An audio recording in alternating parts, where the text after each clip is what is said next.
DKI Jakarta, di Provinsi Sumatera Selatan, Provinsi Jawa Barat, Provinsi Jawa Tengah, Provinsi Jawa Timur, dan Provinsi Bali. Timnas yang akan berlaga dalam Piala Dunia U20. Dan yang terakhir,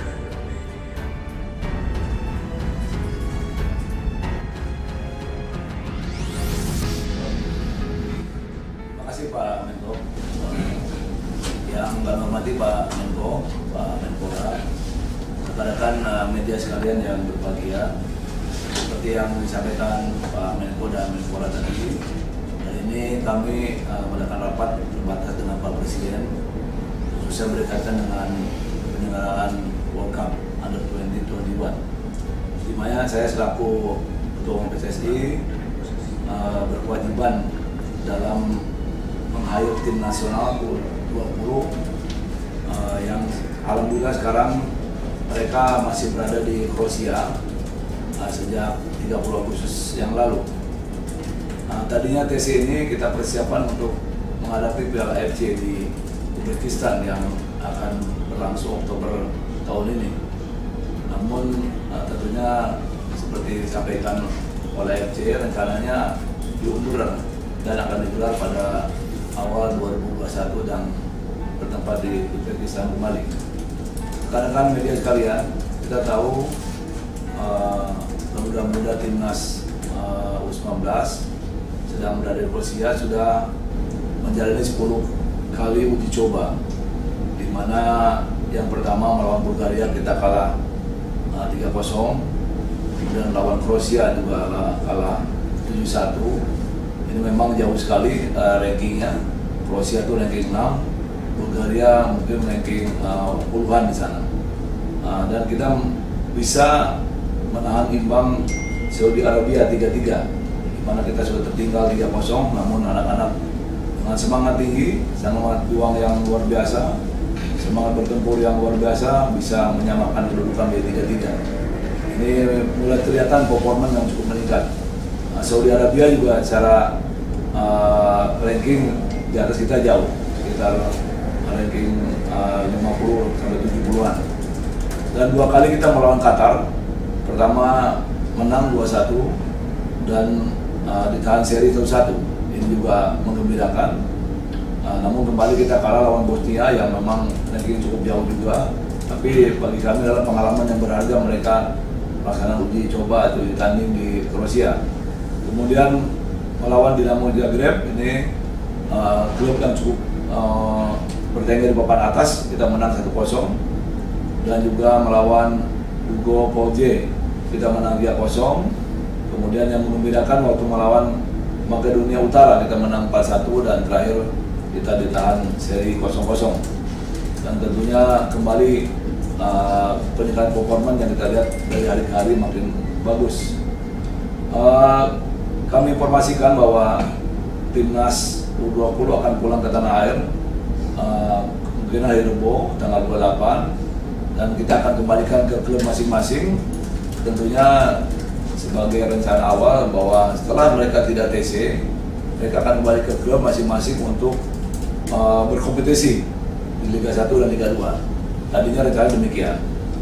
Namun seperti diketahui bahwa perizinan belum dikeluarkan atau masih ditunda oleh pihak kepolisian. Kemudian setelah itu bahwa timnas akan kembali TC di Perancis. Rencana Desember tanggal 21 kita akan berangkatkan sampai Januari sampai Januari 2021 dan akan mengikuti di Toulon turnamen. Setelah itu kita ingin mereka berada di Perancis untuk latihan dan uji coba di sana. Rencana timnas akan kembali ke Jakarta tanggal 23 Januari untuk persiapan ke Uzbekistan guna mengikuti putaran final AFC pada 22 Februari 2021. Ini yang mundur dari Oktober 2020 menjadi Februari 2021. Timnas terus-menerus kita siapkan, yang kita inginkan mencapai prestasi yang membanggakan, di mana kita menginginkan target prestasi dari timnas U20 pada Piala Dunia nanti minimal lolos babak penyisian, syukur bisa masuk ke 8 besar.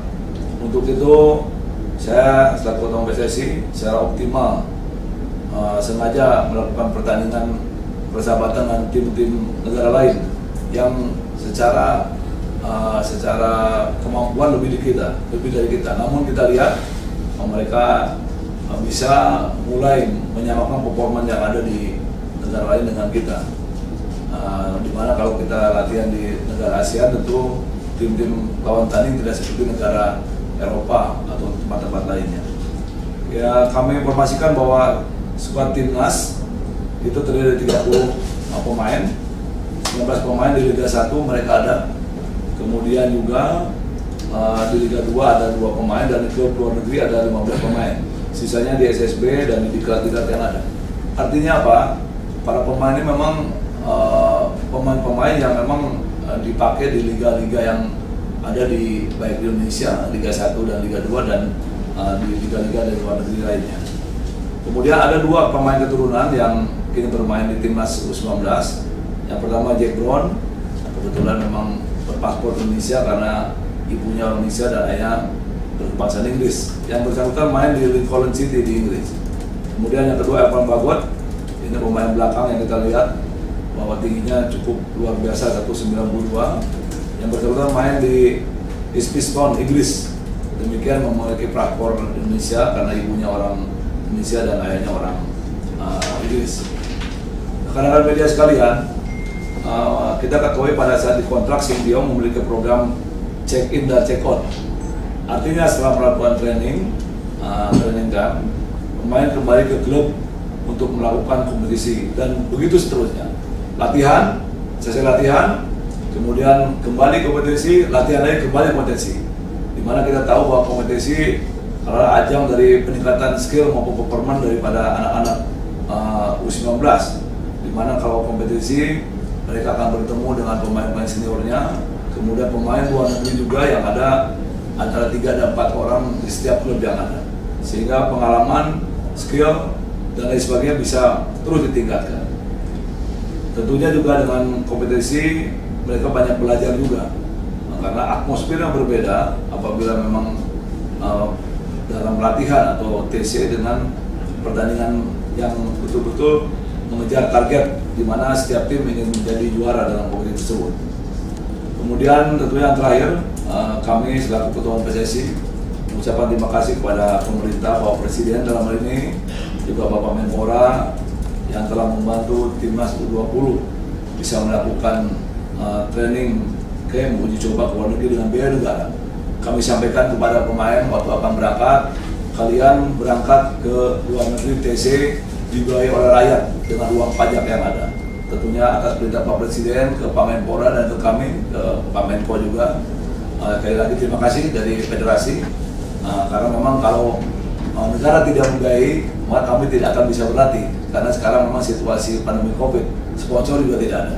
Demikian rekan-rekan media, terima kasih atas perhatiannya. Wabillahi taufiq wal hidayah. Wassalamualaikum warahmatullahi wabarakatuh. Waalaikumsalam warahmatullahi wabarakatuh. Memberikan arahan-arahan terhadap penerapan protokol itu. Check-in dan check-out. Artinya setelah Sintayong melakukan TC, itu pemain akan dikembalikan kalau selesai TC ke klub-klub, di mana kita harapkan klub-klub tersebut memutar kompetisi seperti kebiasaan memang dalam hal setelah TC begitu. Tentunya ini menjadi harapan kami.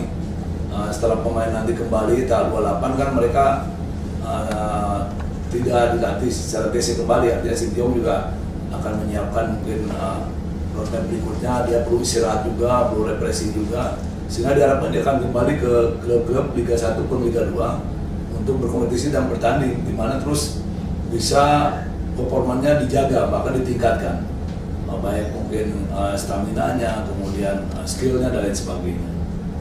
Kemudian berkaitan dengan protokol kesehatan tadi, bahwa PSSI sudah meratifikasi protokol kesehatan yang dibuat oleh FIFA tanggal 29 September 2020 dan sudah disesuaikan dengan kebutuhan timnas yang ada. Kemudian bagaimana persiapan timnas tadi saya sampaikan bahwa secara performa alhamdulillah kita bisa melihat peningkatan-peningkatan yang cukup bagus, di mana secara stamina mereka sudah terlihat siap bertanding 2 kali 45, bahkan mungkin 2 kali 60 di sana. Namun kita lihat bahwa peningkatan di semua bidang kita bisa lihat dalam tayangan televisi, di mana mereka setelah 10 kali bertanding di Kroasia. Ini akan terus diasah oleh pelatih, tentu diawasi oleh kita dengan direktur teknik ada di sana, dan kami tiap hari juga melakukan komunikasi, di mana memang Sinteyong menekankan pertama adalah mental pemain, kedua disiplin, ketiga stamina harus betul-betul menopang dalam semua pertandingan. Karena bagaimanapun bagusnya anak-anak kita bermain secara teknik strategi, kalau stamina tidak mendukung maka tidak akan bisa bermain maksimal di sana. Kemudian sanksi protokol kita akan komunikasikan nanti dengan FIFA. Kemudian yang lain bagaimana kompetisi Liga 1 seperti saya sampaikan tadi, kita berharap demikian karena kembali timnas nanti setelah kembali dari TC untuk bergabung dengan klubnya untuk bisa melakukan kompetisi baik di Liga 1 maupun Liga 2, di mana memang demikian siklus yang ada. Mudah-mudahan ini menjadi perhatian agar kompetisi baik Liga 1 Liga 2 nantinya bisa bergulir. Tentunya kompetisi sangat penting bagi kita. Khawatir tidak ada kompetisi atau belum ada izin, maka hilang satu bagian dari program Sinteyong. Itu program daripada pelatih itu. Ya. Kemudian pertanyaan lain, bagaimana TC setelah kembali nanti, bahwa kita rencana sebulan ini kita kembali ke Indonesia, itu akan berkompetisi, tapi kita menunggu itu yang menjadi nanti akan rapat secara khusus dengan Sinteyong. Nantinya tentunya kita sampaikan akan berangkat ke Prancis pada akhir tahun hingga menjelang awal Februari, dan akan bermain di turnamen yang ada, sehingga mereka terus bisa mengasah skill dan performanya tertolong turnamen di sana, dan kita berharap mereka tetap berada di Prancis untuk bisa latihan dan uji coba di sana. Kemudian berikutnya kembali ke Indonesia, dan persiapan kita akan berangkat menuju Uzbekistan, di mana Piala putaran final Piala FC U19 yang tadinya Oktober 2020 itu mundur menjadi tanggal 22 Februari 2021. Nah, ini persiapan. Kita tahu bahwa sengaja kita siapkan optimal mereka untuk mencapai prestasi yang membanggakan, di mana Pak Menpora pada saat rapat dengan kami menyampaikan pemerintah dalam hal ini baik Presiden, Pak Menko PMK, Pak Menpora akan mendukung kepada Federasi PSSI dimanapun akan melakukan TC. Kasarnya kalau bisa ke bulan, kita ke bulan melakukan TC. Ya. Terima kasih Pak Menteri Menko PMK dan Menpora atas atensi pada U19. Hal lain, kapan FIFA akan datang, kita masih menunggu koordinasi, kita menunggu, tapi secara rutin dari Sekretariatan dari PSSI melaporkan kepada FIFA mengenai perkembangan, khususnya perkembangan persiapan penyelenggaraan World Cup ini. Di venue-venue dilaporkan secara khusus oleh Sekretariatan, di mana memakai foto dan video sehingga mereka FIFA bisa melihat. Kembali kompetisi Liga 1 tadi sudah dijelaskan. Masalah tanpa pembukaan opening tadi Pak Menpora sudah jelaskan. Kemudian bagaimana protokol di 6 kota itu nanti jelas apabila Pak Presiden menginginkan tadi ada penonton terus divaksin dulu, tentunya nanti menjelang kegiatan juga demikian kepada para penyelenggara sepak bola baik pemain, pelatih dan sebagainya. Itu kira-kira Pak Menteri PMK, terima kasih. Hadirin sekalian, para media sekalian, terima kasih. Kami kembalikan ke Pak Menteri PMK. Terima kasih Pak Ketua PSSI Pak Irawan. Teman-teman, sebelumnya kemudian Impres tersebut sudah ditindaklanjuti dengan adanya Permenko nomor 1 tahun 2020 tentang peta jalan pembangunan percepatan pembangunan sepak bola nasional kita, dan sudah kita edarkan ke seluruh kementerian lembaga menyajikan permainan tim yang cukup tangguh, yang bisa menjadi andalan tim nasional kita. Saya kira demikian. Terima kasih teman-teman dan kita akhiri. Assalamualaikum warahmatullahi wabarakatuh. Waktu saya kembalikan kepada Sedang. Waalaikumsalam warahmatullahi wabarakatuh.